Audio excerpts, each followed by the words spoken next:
Bonjour à tous et bienvenue sur ce troisième épisode du Training Log. Pour ceux qui arrivent, c'est une série de vidéos qui documente ma reprise du powerlifting. Je me répète encore, mais merci à ceux qui m'ont donné des retours sur la vidéo précédente. Ça me permet tout simplement d'améliorer le contenu et la qualité des vidéos. Alors concernant l'entraînement, la semaine fut assez correcte dans l'ensemble, même s'il y a eu une baisse de forme dans le deuxième jour, donc sur la session 2. Ça a fait que mon TER était moins efficient, je trouve, sur cette session-là, même si c'était pas non plus catastrophique. Il faut aussi prendre en compte le fait que le squat de la session 1 a été assez brutal cette semaine comparé aux autres, avec des niveaux de fatigue intra-set assez élevés, ce qui a aussi impacté mon TER le lendemain. Autre chose que j'ai remarqué, c'est que ma notation des RPE elle se précise de plus en plus, puisque je retrouve un peu mes repères à ce niveau-là. C'est selon moi une partie de l'explication de pourquoi la notation de mes RPE elle n'était pas toujours cohérente entre la semaine 1 et celle-ci. Un autre bout de l'explication, ça peut être l'augmentation de mes niveaux de fitness, donc de préparation à l'effort. Je pense surtout à mon système cardio-respiratoire qui me faisait défaut sur les séries de back-off au squat. C'est un peu moins le cas maintenant, même si avec la charge externe qui augmente, donc les kilos sur la barre, je sens que j'ai toujours un peu de mal à finir mes séries de 5, mais ça tend à s'améliorer, donc pas d'inquiétude. Dans tous les cas, j'en suis qu'à la troisième semaine de ma reprise, donc je m'attendais pas forcément à beaucoup plus d'effets positifs, et je reste assez confiant au vu de la tendance générale. Voilà pour mon résumé de la semaine. Avant de passer à la partie entraînement, j'aimerais aborder un concept avec vous. C'est quelque chose de peu abordé dans le milieu du powerlifting. Ce concept, c'est celui de la hype, que vous connaissez tous, qu'on retrouve dans la littérature sous le terme d'arousal, qui est le terme anglais qui veut dire mot pour mot éveil. Alors, je vais brièvement vous définir ce que c'est. Donc c'est parti. Alors dans le contexte de la performance sportive, on peut définir l'arousal ou la hype comme l'ensemble des niveaux d'activité physiologique et psychologique qu'une personne, donc en l'occurrence ici un athlète, ressent au cours de la réalisation d'une performance ou d'un record. Par exemple en powerlifting ça serait soulever une barre. C'est fortement lié aux états affectifs, émotions, sentiments, états d'humeur, et c'est pourquoi on va pas mal parler de ces derniers dans cette vidéo. C'est donc une expérience propre à chaque individu, puisqu'elle fait intervenir, comme je vous ai dit auparavant, les émotions, comme l'anxiété ou la peur, ou à l'inverse, le sentiment de confiance. Bon, on a tous déjà vu un pratiquant de FA se hyper avant une barre, et en général, un niveau d'arousal élevé, ça va se manifester par des cris ou des mouvements parasites, et quand ce dernier est trop élevé, on peut aussi voir des difficultés de placement, et globalement, je serais tenté de dire une perte d'efficience technique. Et comme c'est propre à chaque athlète, on peut dire que trop d'arousal pour un athlète, ça peut être pas assez pour un autre et inversement. Donc il y a plusieurs théories qui tentent d'expliquer ce phénomène. Je vais pas rentrer dans les détails puisque c'est pas dans mes compétences. On est plus dans le domaine de la psychologique de l'entraînement sportif à proprement parler. Mais je vais quand même vous en toucher deux mots parce que c'est essentiel pour comprendre la suite de mes propos. Alors je vais vous évoquer quelques hypothèses rapidement. Donc on a un modèle qui stipule que les performances seraient plus optimales à des niveaux d'arousal modérés. Donc ça sous-entend qu'il y a des niveaux d'arousal optimaux. Dans ce modèle, la performance serait négativement impactée par l'anxiété, mais cette hypothèse elle est critiquée de par son manque de preuves cliniques et sa conception unidimensionnelle, donc qui inclut un seul facteur, ici l'anxiété. En gros, ce qu'on lui reproche, c'est qu'elle suffit pas à elle seule à expliquer le phénomène de l'arousal. Plus récemment, on a vu apparaître des approches complémentaires, prenant en compte plus de facteurs comme les états affectifs, donc les émotions, les sentiments, les états d'humeur et tout ça. On peut citer la théorie multidimensionnelle de l'anxiété, le modèle de la zone optimale de fonctionnement ou le modèle de la catastrophe. Il y en a d'autres, je vous laisse aller voir les sources que je vous ai mis en description. Le point commun de ces modèles, c'est qu'ils adoptent une vision multifactorielle et plus centrée sur les différences intra-individuelles, donc au sein d'un même individu, ce qui fait qu'un panel d'émotions plus larges sont étudiées à l'heure actuelle. Il semblerait aussi que le contexte ait un rôle à jouer, donc le type de tâches à effectuer. Par exemple, les tâches courtes seraient impactées différemment par les niveaux d'arousal que les tâches longues. L'interaction et la séquence entre différents états affectifs, donc entre différentes émotions, est aussi une piste évoquée pour expliquer l'arousal. Une des possibilités serait que l'athlète passe par différents états affectifs au cours d'une même performance. Ça peut être des émotions positives ou négatives.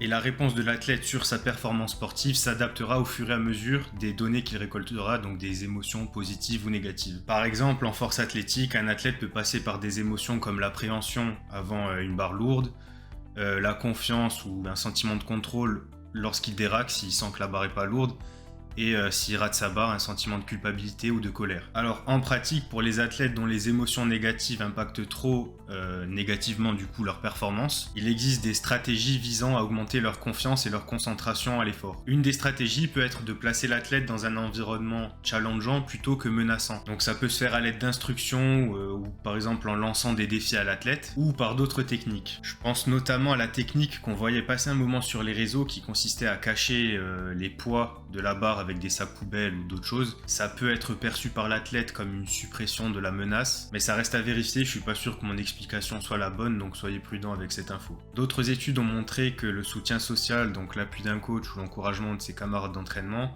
peut aider à réguler le stress. Un des mécanismes proposés, c'est celui du soutien informationnel. Donc c'est tout simplement le fait de donner à l'athlète des éléments qui lui permettront de comprendre mieux la tâche qu'il va effectuer. Un exemple assez spécifique que je peux vous donner comme ça, c'est ceux qui craignent que leur genou dépasse leur pointe de pied au squat par exemple. Ça peut limiter leur compréhension du mouvement et engendrer de la peur de faire ça justement. Et au final, réduire leur performance tout simplement. Enfin, une des stratégies qui me semble la plus pertinente à long terme, c'est celle d'aider l'athlète à acquérir une meilleure auto-efficacité, donc self-efficacy. J'avais fait un post Instagram dessus l'an dernier, vous pouvez le retrouver sur le Instagram Strength Development, donc je vous l'affiche à l'écran. Cette augmentation se ferait via l'apprentissage par l'expérience et donc par l'exposition répétée à des situations exigeantes, puisqu'il a été démontré que les performances passées seraient une source importante d'auto-efficacité. Ce qui peut vouloir dire qu'un athlète ayant une arousale élevée à cause d'émotions négatives sera plus à même de contrôler ses émotions avec une exposition répétée à la tâche qui cause ses émotions. En tant que coach, je pense qu'on doit accompagner les athlètes dans ce sens-là pour qu'ils soient moins dépendants de leurs émotions négatives, et une bonne partie du travail passe selon moi par l'élaboration d'une planification qui prend en compte les traits de personnalité de l'athlète. D'autres stratégies qui agissent plus sur les compétences psychologiques de l'athlète existent et sont intéressantes. Je peux citer la réévaluation cognitive, c'est le fait de par exemple dire à l'athlète que l'anxiété est bénéfique pour la performance, ou quelque chose de plus connu comme la visualisation mentale qui consiste à s'imaginer être dans les conditions d'une compétition par exemple pour un athlète de force athlétique. Pour ma part, je ne vais pas m'étaler sur ces aspects-là, je vous laisse consulter les sources qui sont en description. Donc ce qu'il faut retenir, et pour résumer,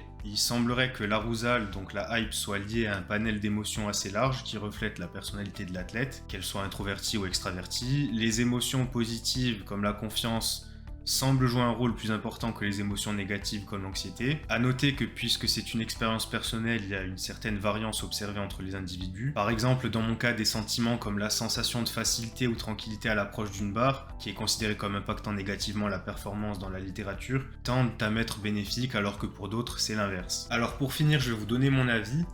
Je pense que la majorité des athlètes gagneraient plus à se ménager et à rester calme à l'approche d'une barre, donc à moins se hyper. Je pense notamment à ceux qui font beaucoup de top 7 lourds, donc des singles, des doublés, des triplés au cours de la semaine. Pour certains, ça peut user leurs ressources psychologiques et physiologiques, et ça peut avoir des conséquences négatives sur le reste des entraînements de la semaine. Alors je pense pas non plus que la solution passe par le fait de virer complètement le fait de se hyper, mais je pense surtout qu'il faut savoir doser et adapter sa hype au contexte, à l'environnement ou à l'événement en cours. Par exemple, en période de compétition, ça peut être ok de vous hyper souvent à partir du moment où ça vous fatigue pas trop. En revanche, ceux qui se hype toute l'année au moindre entraînement dès que la barre devient un peu lourde, je pense pas que le rapport bénéfice-risque soit positif. Donc c'est pas forcément ce que je conseillerais. Dernière chose, je pense que ça peut être intéressant de définir des niveaux de hype sur un continuum que je vous affiche à l'écran pour vous imager. Ça peut peut-être aider l'athlète à visualiser les niveaux de hype en fonction de la demande de la tâche. Avec cet outil, vous pourrez potentiellement mieux contrôler les niveaux d'arousal de l'athlète en lui indiquant des niveaux à ne pas dépasser en fonction d'une fourchette de RPE. Par exemple, ça peut être des indications comme pour une single RPE 6-7, ne pas dépasser un niveau de hype de 5 sur une échelle allant jusqu'à 10, où 1 serait un état de repos et 10 serait un état d'éveil intense. Donc voilà, j'en ai fini pour ce petit sujet sur l'arousal, j'espère que ça vous a plu et que j'ai pas été trop long et trop ennuyant. Maintenant, et sans surprise, vous commencez à avoir l'habitude, on se retrouve pour la partie entraînement.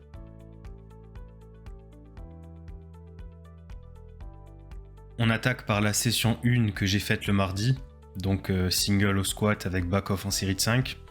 De mémoire sur le squat, j'ai pas eu de grands soucis, si ce n'est une petite perte de tension en bas et une légère tendance à pencher en avant sur la remontée. La plus grosse difficulté, c'est sur le back-off, ou plutôt les back-off, parce que les back-off d'après aussi, où comme je vous disais dans l'intro, j'ai du mal au niveau du cardio, quoi. Ce qui a pour conséquence que ma dernière ou mon avant-dernière rep souvent soit un peu bâclée. Bon, c'est normal qu'avec la fatigue, la qualité des reps se détériore au fur et à mesure de la série, mais je pense que je peux quand même essayer de faire mieux et avoir une technique un peu plus efficiente sur les dernières reps.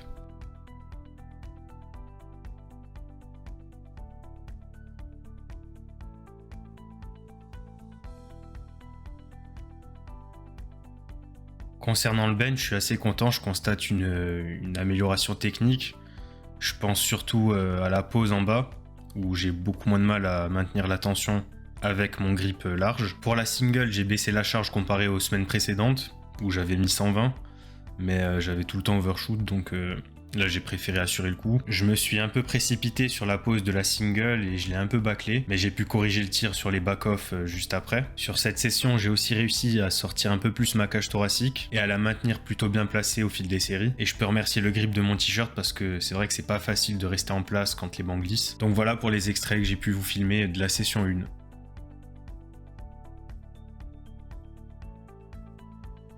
Session 2 le lendemain un peu moins qualitative puisque j'ai passé une mauvaise nuit donc la nuit précédente.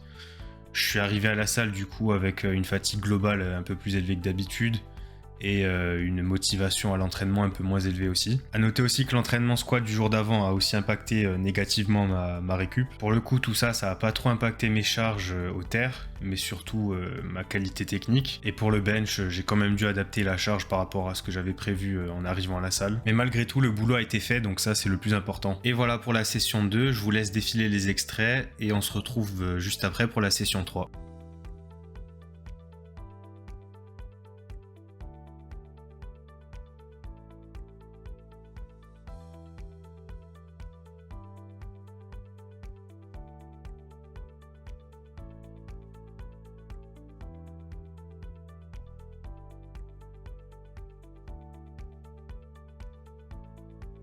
On reprend la session 3 par du terre, donc en excentrique lente. Là sur l'extrait on est à 2,10, donc ça fait plus 5 kg par rapport à la semaine dernière pour un RPE relativement similaire. J'aime bien cette variante par rapport au fait qu'elle vous permet de placer vos hanches à la bonne hauteur au départ d'un terre.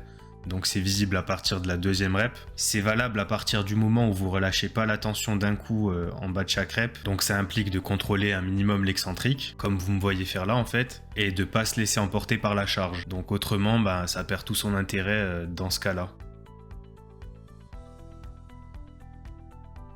Pour le coucher prise serré, c'est la vidéo de ma dernière série. Donc j'ai pas forcément grand chose à vous dire dessus, ça s'est relativement bien passé. Et pour finir, je vous ai laissé un extrait de mon squat à la machine. Donc là c'est de la tension continue, donc j'essaye de pas verrouiller en haut. J'ai mis ce mouvement dans la planif pour deux raisons. La première concerne mon genou gauche qui est à risque. Donc un mouvement comme ça me permet d'explorer de manière assez safe certaines zones d'intensité et de volume pour avoir des indications sur ce que mon genou peut tolérer ou non à court et à moyen terme. Et pour la seconde raison un peu plus classique, c'est que ça me permet d'augmenter ma capacité de travail et ma résistance à l'effort.